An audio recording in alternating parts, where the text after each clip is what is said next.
I always believe that the proof in what people are investing in is showing what people are investing in and what they can make a difference in the community. This school is one of the most successful schools in Baton Rouge, and so many people don't know about this school, and they don't know about the feeder school, the community school for apprenticeship learning. I'm so glad you're here because I want you to see it and then go out and tell people about it, because it's so important, because it serves so many of our students and gives them a choice where otherwise they would not have a choice.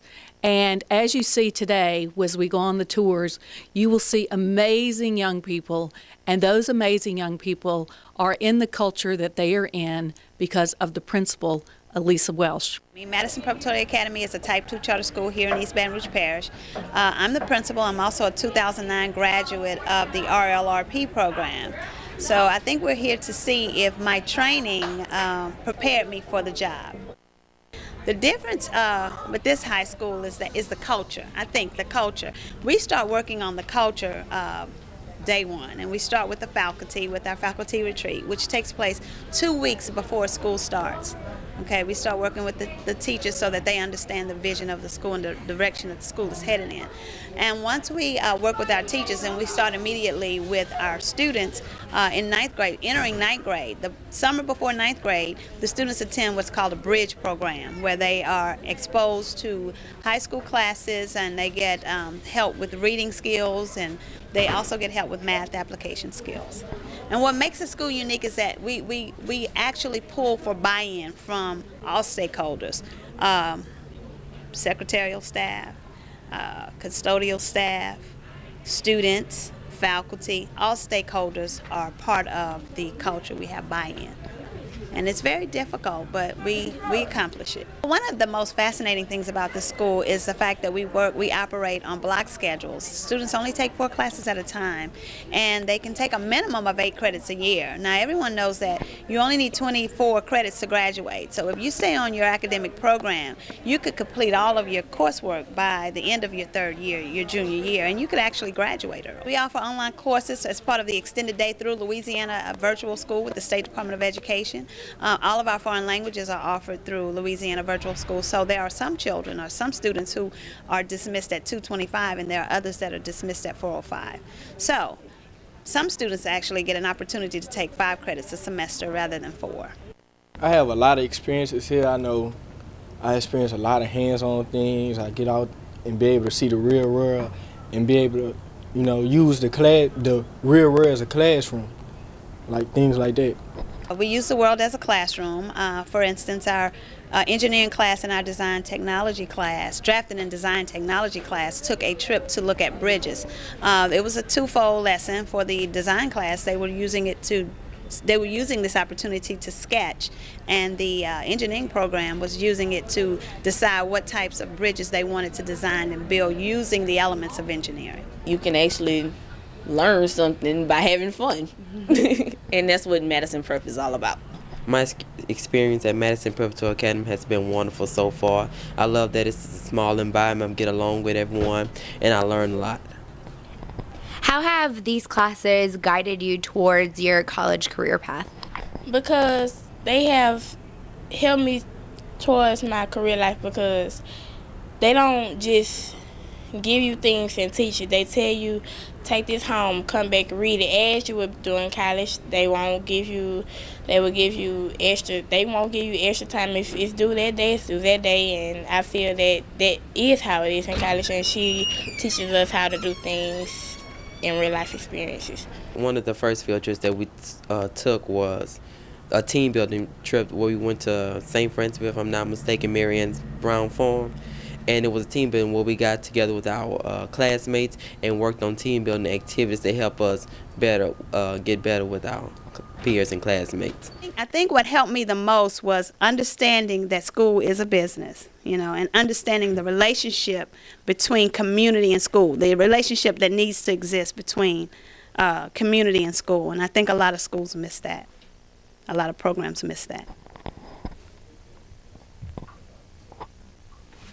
I'm sorry, just a follow-up question. So how did going through the RLRP help you gain that understanding? Like through what components, aside from going to board meetings and going out to the community? That's exactly what did it. In addition to having all of the professionals to come in during the summer was, for me, the summer was really grueling because it was 10 hours a day in a classroom, 5 days a week.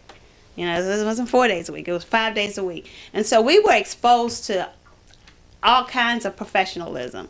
And then we made those community contacts. I vividly remember going with Christy to a Toastmasters meeting. I was at the Bessie Board meeting when we were awarded our charter with my cohort. So we made those connections and we were able to meet and talk to real people. We even talked to, we went to the legislative session and talked to some of the people there that were making decisions about education. So making those connections, that's what did it for me, making those real life connections. I thought this program was a good fit for this reason. At the time, most of the universities had not changed over to the ed leadership model. Since then, some have. Matter of fact, our dean is in Southern University's ed leadership program now, about to graduate. All right, so they're making that adjustment. Charter schools, as you know, though, have particular needs. Apart from the instructional model that you need to be familiar with, you also need to be familiar with the business, And again, this program, based on what Christy was telling me, sounded good. And so I thought it was a good thing for Welsh to put her in at the time. Since then, these are the positives. Yes, how have I seen her grow? I've seen her grow in confidence, which is perhaps to me the biggest measure of the success of both the program and her abilities.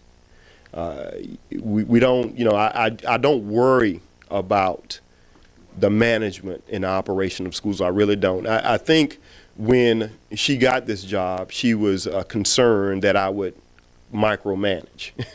Matter of fact, she told me as much. And so, but unless it's something glaring, she runs the school, and I serve as a resource to her.